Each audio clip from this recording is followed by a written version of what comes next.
Why you are confused if you get this man or what you couldn't put on us? ngoNkulunkulu onefavor. Kunendoda le-etrendayo manje bayibiza uThixo. uNkulunkulu yazi Romans chapter 8, all things work together for those who trust God. Umuntu bakathi umdingelela phansi kanti bakangazi ukuthi uyampromote. Yazi uNkulunkulu mase kuyisikhathi sakho sokuthi uphumelele mntwana sekhaya. Ayikho into engakuvala. Angathi bayakubiza ngezinto abakubiza ngazo. But because he said you are the head not the tail. Uzophumelelisa no matter people are humiliating you. If sakufuna ukubona amandla kaNkulunkulu ngaye angisazi. Yonke into esifunde eBhayibhelini is because of ukuthi encouragement ukuthi uNkulunkulu abantu abadlulisa kubo. Kodwa mina ngikhuluma still lo uNkulunkulu lo waseBhayibhelini usasewuye namhlanje. Yingakho khona ukuthi apromote impilo yakaTebu esimeni esibakabuzo. So into ngifuna ukutshela yona bazalwane. Kungaba nzima but uNkulunkulu uyahleka. Asimdumisi phela uNkulunkulu izinto zethu mazihamba kahle. Indumiso yangempela ibonakala ukuthi wena Moses man ungamdumisa uNkulunkulu uhamba ngama-Range Rover yonke into yakhe ibe right, but the real praises it is tested when ungananisi and yonke into basakaphila uNkulunkulu aphinda ayithathe. Indumiso yakho afuna ukubona khona ukuthi umdumisa ngempela na ubuze uJobe uyaphila uNkulunkulu bazalwane. Into ngifuna ukunitshela thina we are the generation engeke ihlale ku-depression because umhlenge wethu nathi thina sophumelela sabathi bavalile into zabo ngoba sithemba uNkulunkulu ophilayo ungabizwa samele utsho wathi unganalo ongawozeli igama lakhe liyaphila ngoba yena usasuNkulunkulu nesisimo sakho. So don't be confused esimele ongena kuso bazalwane. It does not mean ukuthi inwele sisigunda every week thina sigunda.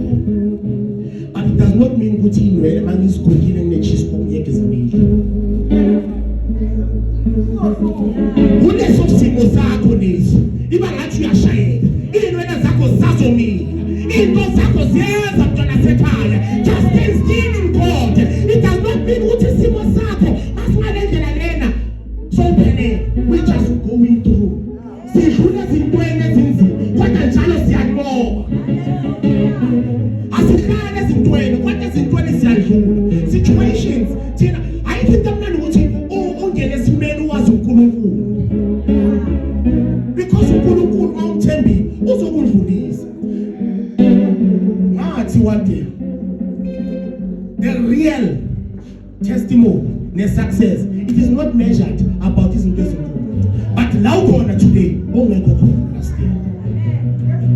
So bazalwane ngizela just kuzongi-encourage ukuthi esimeni lesungaba kuso mntwana sekhaya uNkulunkulu ukhona and uJesu saseyinkosi yomsebenzi and asikho isimo esingaba phezu kaNkulunkulu. Kuzo zonke izimo ezikhona iBhayibheli lithi every knee and tongue shall confess and say that Jesus Christ is the Lord and Savior. So don't be discouraged because of what we do this way. Thina vela siyadlula ezimeni abangathemba uNkulunkulu ahlala ezimeni. Kufanele ukuthi undlule la undlula khona and it does not mean ukuthi uma undlula khona uNkulunkulu akakuthandi. Just ukuthi isimo ngesinye isikhathi uNkulunkulu makakuthesta ukuthesta ngento vele enzima and yonke into uNkulunkulu akuthesta ngayo into azokupromota ngayo kusasa. Ubheke nomfana lo babambiza uMoses eBhayibhelini wazalelwe emanzini kodwa ubani wavulwa wavula huye because of whatever lo uNkulunkulu le wamtrainer asasemncane. So now esimeni sakho whatever that you might be seeking today uwazi ukuthi uNkulunkulu ukhona and yonke into akuthesta ngayo is a promotion and ngesinye isikhathi understand ukuthi ama challenges lawo odlula kuwo based on the prayer that you have asked God. Ayeke ucela uNkulunkulu ama-billions then wena ungabe nama-challenge wama-billionaire. So thina bese siba confused ukuthi ungathi uNkulunkulu akaphenduli but forgetting ukuthi iprayer simcelile uNkulunkulu itheni.